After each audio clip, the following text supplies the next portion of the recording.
अरे हमारे प्रधानमंत्री की बुद्धि देखिए, कितनी तीव्र बुद्धि के हैं। कनाडा में जाते हैं, कहते हैं A² + B² into whole bracket, कह रहे हैं नाली के गैस से चाय बना लो। जाते हैं साउथ कोरिया, कहते हैं पिछले जन्म में क्या पाप किया था, भारत में पैदा हो गए। इस तरह के वक्तव्य देते हैं हमारे प्रधानमंत्री जी।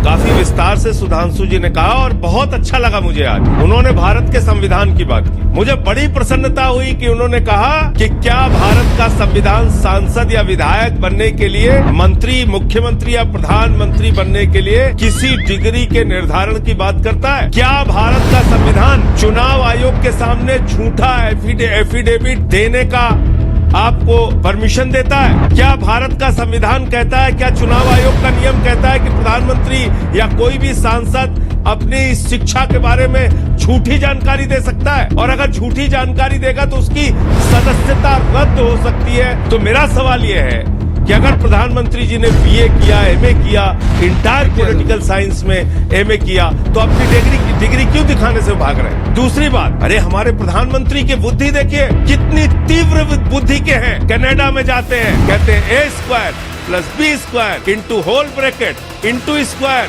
C² D। पूरी दुनिया में आप भारत का मजाक उड़ा रहे हैं। कह रहे हैं नाली के गैस से चाय बना लो। जाते हैं साउथ कोरिया, कहते हैं पिछले जन्म में क्या पाप किया था, भारत में पैदा हो गए। इस तरह के वक्तव्य देते हैं हमारे प्रधानमंत्री जी। इस देश के अंदर हर साल 2 करोड़ नौकरियां दी हैं और 9 साल के अंदर आपने 18 करोड़ नौकरी इस देश के नौजवानों को दे दी। आपने 2022 15 अगस्त तक इस देश के तमाम लोगों के, जिनके सर के ऊपर छत नहीं थी, उनको पक्के मकान भी आपने दे दिए। आपने क्या क्या नहीं किया आपने तो। और जब आप भारत माता की जय जोर से लगाते, कहते हैं भारत माता की जय, हम भारत की रेलवे बेचेंगे, भारत माता की जय, हम भारत की सेल बेचेंगे, भारत माता की जय, हम भारत की कोल इंडिया बेचेंगे, भारत माता की जय, हम LIC बेचेंगे, बैंक बेचेंगे, BPCL बेचेंगे, पूरा हिंदुस्तान बेचेंगे। इस सरकार ने 6.5 लाख करोड़ का प्रावधान ऐश्वर्या जी अपने बजट में रखा भारत की संपत्तियों को बेचने। 11 लाख करोड़ रुपए